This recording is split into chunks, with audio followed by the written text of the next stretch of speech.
पवित्र आत्मा ने मरियम को ही यीशु के जन्म के लिए क्यों चुना, दूसरे औरत को क्यों नहीं? आइए जानते हैं। मरियम ना तो कोई रानी थी, ना तो कोई विद्वान थी और ना ही कोई नेता थी, लेकिन उसके पास एक ऐसी चीज था जिसके वजह से पवित्र आत्मा ने उसे चुना। वह था उसकी शुद्ध दिल, जो वफादार और पूरी तरह से ईश्वर के प्रति समर्पित था।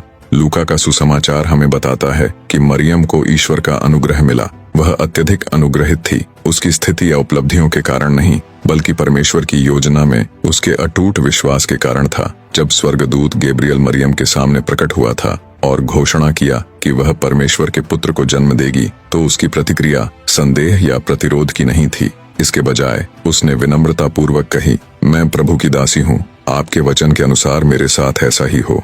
यहाँ पर हमें पता चलता है कि मरियम का विश्वास असाधारण था। उसने विनम्रता, आज्ञाकारिता और साहस के गुणों को अपनाई थी, जो उसे दिव्य योजना या यीशु के जन्म के लिए एकदम सही पात्र बनाया। 2. जोसेफ और मरियम के सगाई के बाद जोसेफ मरियम को क्यों त्यागना चाहता था? आइए जानते हैं इस वीडियो में। जोसेफ और मरियम के सगाई के बाद एक दिन जब जोसेफ को पता चला कि मरियम गर्भवती है, तो उसे अंदर तक हिला दिया। एक धर्मी व्यक्ति के रूप में जोसेफ अपने लोगों के व्यवस्था और परंपराओं को जानता था। अपने लोगों के लिए मरियम की गर्भावस्था एक विश्वासघात, बेवफाई का कार्य बन सकती थी, जिसके गंभीर परिणाम हो सकती थी। और सार्वजनिक अपमान का भार न केवल मरियम के लिए बल्कि जोसेफ के लिए भी बहुत बड़ा था, और वह उसे पीड़ित होते हुए नहीं देख सकता था। इसीलिए उसने एक निर्णय लिया। चुपचाप, बिना किसी सार्वजनिक निर्णय के जोसेफ ने अपनी सगाई को समाप्त करने का संकल्प लिया। यह एक निजी कार्य मरियम को सार्वजनिक निंदा की कठोर चमक से बचाने का एक निर्णय था, लेकिन यह निर्णय क्रोध या आक्रोश से पैदा हुए विकल्प नहीं था। यह करुणा में निहित निर्णय था। अपने दर्द में भी जोसेफ ने मरियम की रक्षा करने की प्रयास की, जिससे वह प्यार करता था। लेकिन जोसेफ की कहानी यहीं खत्म नहीं हुई। उसी रात जब वह अपने विचारों की शांति में लेटा था, एक दिव्य संदेश उसका इंतजार कर रहा था। एक प्रकाशित वाक्य जो सब कुछ बदल दिया। उसके सपने में एक स्वर्गदूत आया और उसे बताया कि मरियम के गर्भ में जो है वह पवित्र आत्मा की ओर से है, और मरियम को अपनाने का आज्ञा दिया। स्वर्गदूत के इस दिव्य संदेश ने जोसेफ का संदेह दूर किया और स्वर्गदूत की आज्ञा के अनुसार मरियम को अपने यहाँ ले आया, बिना यह सोचे कि उसके लोग उससे क्या कहेंगे।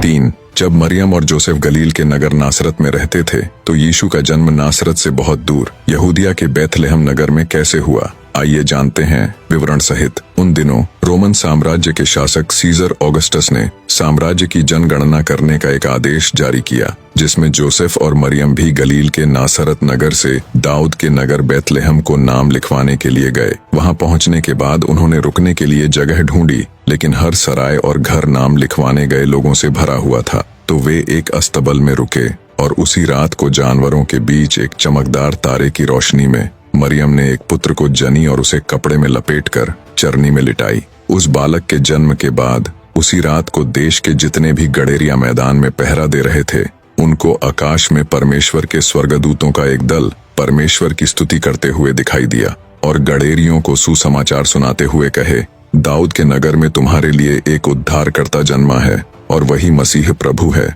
और उसका तुम्हारे लिए यह पहचान है कि तुम एक बालक को कपड़े में लिपटा हुआ और चरनी में पड़ा पाओगे।